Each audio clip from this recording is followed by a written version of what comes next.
Hello guys, welcome to my YouTube channel. അപ്പോൾ കുറേ നാളായിട്ട് എനിക്ക് കമൻറ്റിലൂടെ കിട്ടുന്ന കുറേ ക്വസ്റ്റ്യൻസിന് ആൻസറുമായിട്ടാണ് ഞാനിപ്പോൾ വന്നേക്കുന്നത്. ആദ്യമേ തന്നെ ചോദിച്ചേക്കുന്നത് ഞാൻ എന്ത് കോഴ്സാണ് പഠിക്കുന്നത് എന്നാണ്. ഞാൻ BVSc ആൻഡ് AH എന്ന് പറയുന്ന കോഴ്സാണ് പഠിക്കുന്നത്. അതായത് bachelor of veterinary science and animal husbandry, അതായത് വെറ്റിനറി ഡോക്ടർ ആവാൻ വേണ്ടിയിട്ടുള്ളൊരു കോഴ്സാണ് പഠിക്കുന്നത്. അപ്പോൾ എൻ്റെ ഇടയ്ക്ക് ചോദിച്ചിട്ടുണ്ട് അതെങ്ങനെയാണ്, അതിലേക്കുള്ള അഡ്മിഷൻ എങ്ങനെയാണ്. അടുത്ത ഡൗട്ടെന്ന് വെച്ച് കഴിഞ്ഞാൽ ഈ കോഴ്സിലേക്ക് എങ്ങനെയാണ് ജോയിൻ ആവുന്നതെന്ന്. +2 കഴിഞ്ഞ് ഡയറക്റ്റ് അഡ്മിഷനാണോ, +2 മാർക്ക് അനുസരിച്ചാണോ അഡ്മിഷൻ എന്നൊക്കെയാണ് അടുത്ത ചോദ്യം. പറഞ്ഞു കഴിഞ്ഞാൽ +2 മാർക്ക് അനുസരിച്ചല്ല അഡ്മിഷൻ. നമുക്ക് നീറ്റ് എന്ന് പറയുന്ന എൻട്രൻസ് എക്സാം എഴുതി അതിൻ്റെ റാങ്ക് ബേസ്ഡിൽ കീം അല്ലെങ്കിൽ BCI കോട്ട വഴിയാണ് അലോട്ട്മെൻറ്റ് പ്രൊസീജിയേഴ്സൊക്കെ നടക്കുന്നത്. അപ്പം നീറ്റ് എന്ന് പറയുന്ന ഒരു എൻട്രൻസ് എക്സാം എഴുതിയിരിക്കണം ഈ ഒരു കോഴ്സിന് അഡ്മിഷൻ കിട്ടാൻ വേണ്ടി. കോഴ്സിൻ്റെ ഡ്യൂറേഷൻ എന്ന് പറയുന്നത് 5.5 കൊല്ലമാണ്. 4.5 കൊല്ലം സ്റ്റഡീസും 1 കൊല്ലം ഇൻറ്റേൺഷിപ്പുമായിട്ട് 5.5 കൊല്ലമാണ് ഈ കോഴ്സിൻ്റെ ഡ്യൂറേഷൻ. അപ്പം വെറ്റിനറി ഡോക്ടർ ആവാനായിട്ട് ആഗ്രഹമുള്ള കുട്ടികളാണെന്നുണ്ടെങ്കിൽ +2 കഴിഞ്ഞ് +2 PCB അതായത് സയൻസ് എടുത്തിരിക്കണം. അത് എടുത്ത ശേഷം നീറ്റ് എൻട്രൻസ് എക്സാം എഴുതി അതിനകത്തു നിന്നുള്ള റാങ്ക് ബേസ്ഡാണ് നമുക്ക് അലോട്ട്മെൻറ്റ് വിളിക്കുന്നതും അതുവഴിയാണ് അഡ്മിഷനും. 2 ടൈപ്പ് ഓഫ് അഡ്മിഷനുണ്ട്. ഒന്ന് കീം വഴി, കേരളത്തിൻ്റെ എൻട്രൻസ് കമ്മീഷൻ വഴിയും, രണ്ടാമത്തത് VCI വെറ്റിനറി കൗൺസിൽ ഓഫ് ഇന്ത്യയുടെ ഓൾ ഇന്ത്യ അലോട്ട്മെൻറ്റ് വഴിയാണ്. 2 അലോട്ട്മെൻറ്റാണ് ഉള്ളത്. പിന്നെ അല്ലാതെ പ്രൈവറ്റ് കോളേജസ് ഉണ്ട്, പക്ഷേ കേരളത്തിനകത്തില്ല. കേരളത്തിനകത്ത് 2 കോളേജസ് മാത്രമേ ഉള്ളൂ, ഒന്ന് തൃശ്ശൂരും ഒന്ന് വയനാടും. അതിൽ തൃശ്ശൂർ ക്യാമ്പസിലേക്ക്, തൃശ്ശൂർ മണ്ണുത്തി ക്യാമ്പസിലാണ് ഞാൻ പഠിക്കുന്നത്. വയനാട് ക്യാമ്പസ് പൂക്കോടാണ്. അപ്പം 2 കോളേജസ് മാത്രം. കോഴ്സ് പാടാണോ പഠിക്കാൻ എന്നൊക്കെ എനിക്ക് ഒരുപാട് ചോദ്യങ്ങൾ വന്നിട്ടുണ്ട്. അപ്പം അതിനെപ്പറ്റി നമുക്ക് സംസാരിക്കാം.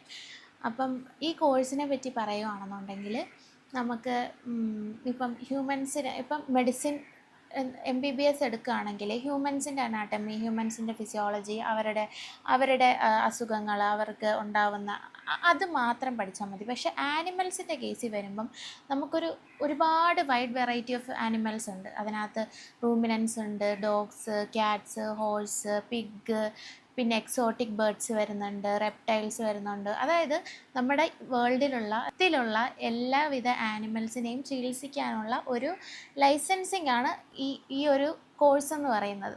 അപ്പോൾ നമുക്ക് എത്രത്തോളം അത് പഠിക്കാനുണ്ടെന്ന് നമുക്ക് ഗസ് ചെയ്യാമല്ലോ. ഒരുപാട് പഠിക്കാനുണ്ട്. അതിൻ്റെ അനാട്ടമി, ഫിസിയോളജി. അപ്പം അത് എന്താ പറയുക, ഒരു ഇൻട്രസ്റ്റിംഗ് ആണ്, പഠിക്കാനായിട്ട് ഇൻട്രസ്റ്റിംഗ് ആണ്. ഇതിനോട് ഇൻട്രസ്റ്റ് ഉള്ളവർക്ക് ഇത് നല്ല അടിപൊളി കോഴ്സായിരിക്കും. പക്ഷേ MBBS കിട്ടാത്തത് കൊണ്ട് മാത്രം വരുന്നവരുണ്ട്. അവരോട് എനിക്ക് പറയാമെന്നുള്ളത്, ചിലവർ ഇതുമായിട്ട് അഡ്ജസ്റ്റ് ആവും, ചിലവർക്ക് ഇവിടെ വന്ന ശേഷം ഇൻട്രസ്റ്റഡ് ആവും. പക്ഷേ കുറച്ച് പേര് ഇവിടെ വന്ന് നിങ്ങൾക്ക് ശരിക്കും ഇൻട്രസ്റ്റഡ് ഉണ്ട്, എനിക്ക് വെറ്റിനറി പഠിക്കാൻ പറ്റും, എനിക്ക് അതിനുള്ള ഒരു മനസ്സുണ്ട്, എമ്പതി ഉണ്ട്, ആനിമൽസിനോടൊക്കെ ഒരു അനുകമ്പ ഉണ്ട് എന്ന് ഉറപ്പുണ്ടെങ്കിൽ മാത്രം ഈ കോഴ്സിൽ വരിക.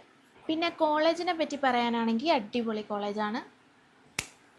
കോളേജ് ആർട്സ് ഉണ്ട്, സ്പോർട്സ് ഉണ്ട്, എല്ലാവിധ കൾച്ചറൽസും, ഇപ്പം അക്കാഡമിക്കലി ആണെങ്കിലും നോൺ അക്കാഡമിക്കലി ആണെങ്കിലും മൊത്തത്തിലെല്ലാം അടിപൊളി കോളേജാണ്. നല്ലൊരു ക്യാമ്പസാണ്.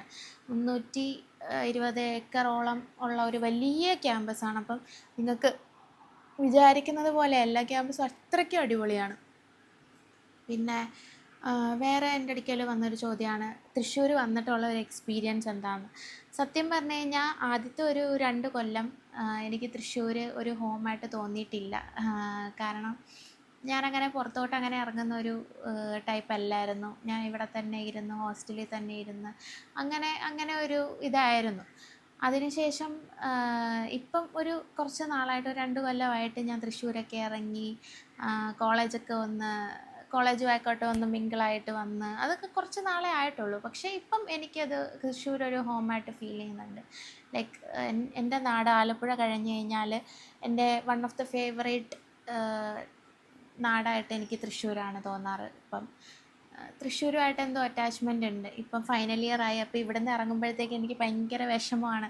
ഇവിടുന്ന് ഇറങ്ങാൻ അയ്യോ ഇനി ഒരു കൊല്ലം കൂടെ അല്ലല്ലോ ഒരു കൊല്ലം കൂടെ അല്ലേ ഉള്ളൂ, അപ്പോൾ ഇനി ഇവിടുന്ന് ഇറങ്ങണമല്ലോ എന്നൊക്കെ ആലോചിക്കുമ്പം ഇപ്പം വല്ലാണ്ട് ഒരു വിഷമമൊക്കെ ഉണ്ട്. എല്ലാവരുമായിട്ടൊക്കെ ഒന്ന് കമ്പനിയായി അടിപൊളിയായിട്ട് വന്നപ്പം നമ്മൾ കോഴ്സ് കഴിഞ്ഞ് പോകണം. അങ്ങനെയാണല്ലോ എല്ലാ ഡിഗ്രി കോഴ്സാണെങ്കിൽ എല്ലാ കോഴ്സുകളും അങ്ങനെയാണല്ലോ. നമ്മളൊന്ന് സെറ്റായി വരുമ്പോഴത്തേക്കും നമ്മളിവിടുന്ന് പറഞ്ഞു വിടും. അതാണ് അപ്പോൾ പറയാനുള്ളത്. അപ്പം ഞാനിപ്പോൾ ഫൈനൽ ഇയറായി, 4th ഇയറാണ് പഠിക്കുന്നത്. ഇനി എനിക്ക് അടുത്ത മാർച്ച് ആകുമ്പം എൻ്റെ കോഴ്സ് കഴിയും. അത് കഴിഞ്ഞ് 1 വർഷം ഇൻറ്റേൺഷിപ്പ് കൂടെ ഉണ്ട്. അതുകൂടെ കഴിഞ്ഞാൽ കംപ്ലീറ്റ് ആയിട്ട് കഴിയും. സത്യം പറഞ്ഞാൽ ഞാനങ്ങനെ ലോങ് വീഡിയോ എടുക്കാറില്ല. എനിക്കതിനെ പറ്റിയുള്ള എനിക്ക് എന്താ പറയുക, ലോങ് വീഡിയോ എടുത്തൊരു പരിചയമോ ഒന്നുമില്ല. അപ്പോൾ പെട്ടെന്ന് ഇങ്ങനെ വയ്യാണ്ട് ഞാനിന്ന് ക്ലാസ്സിൽ പോയില്ല. അങ്ങനെ ഇരുന്ന സമയത്ത് ഞാൻ വിചാരിച്ചു അപ്പോൾ പിന്നെ ഒരു വീഡിയോ എടുക്കാമെന്ന്. അപ്പം ഇനി നിങ്ങൾക്ക് എന്തെങ്കിലും ഡൗട്ട് ഉണ്ടെങ്കിൽ ഇതിൻ്റെ കമൻറ്റ് സെക്ഷനിൽ വന്ന് ചോദിക്കുക. ഞാൻ അടുത്ത വീഡിയോ ആയിട്ട് അതിനുത്തരവായിട്ട് വരുന്നതായിരിക്കും. ഇപ്പം കുറച്ച് കോമൺ ആയിട്ട് ചോദിച്ച ഡൗട്ടുകൾക്കാണ് ഞാനിപ്പം വന്ന് ഉത്തരം തന്നേക്കുന്നത്. അപ്പം എന്തെങ്കിലും ഉണ്ടെങ്കിൽ നിങ്ങൾക്ക് കമൻറ്റ് സെക്ഷനിൽ ചോദിക്കാം. അടുത്ത വീഡിയോയിൽ നമുക്ക് അതിനുള്ള ഉത്തരവുമായിട്ട് വരാം. Bye bye. അപ്പോൾ എല്ലാവരും ഇത് കാണുന്നവർ എല്ലാവരും എൻ്റെ യൂട്യൂബ് ചാനൽ സബ്സ്ക്രൈബ് ചെയ്യണം, സപ്പോർട്ട് ചെയ്യണം. ശരിക്കും ഇത്രയും സപ്പോർട്ട് കിട്ടുമെന്ന് ഞാൻ ഇതുവരെയും വിചാരിച്ചിട്ടില്ല. ഞാൻ തുടങ്ങിയ സമയത്താണെങ്കിൽ പോലും അയ്യോ യൂട്യൂബൊക്കെ തുടങ്ങുക, എന്നെ ആരെങ്കിലുമൊക്കെ സപ്പോർട്ട് ചെയ്യുമെന്നുള്ളൊരു ഡൗട്ടോട് കൂടിയാണ് ഞാൻ ഈ യൂട്യൂബ് തുടങ്ങിയത് തന്നെ. പക്ഷേ എനിക്ക് കിട്ടിയൊരു സപ്പോർട്ടെന്ന് പറഞ്ഞു കഴിഞ്ഞാൽ അത് പറഞ്ഞറിയിക്കാൻ പറ്റില്ല. അപ്പം നിങ്ങൾക്ക് ഓരോരുത്തർക്കും എനിക്ക് ഒരുപാട് നന്ദിയുണ്ട്. ഇനിയും സപ്പോർട്ട് ചെയ്യുക, കൂടെ നിൽക്കുക. അപ്പം എന്ത് ഇതുണ്ടെങ്കിലും കമൻറ്റ് സെക്ഷനിൽ ചോദിക്കുക. ഞാൻ ഉറപ്പായിട്ട് റിപ്ലൈ തരുന്നതായിരിക്കും. Okay bye.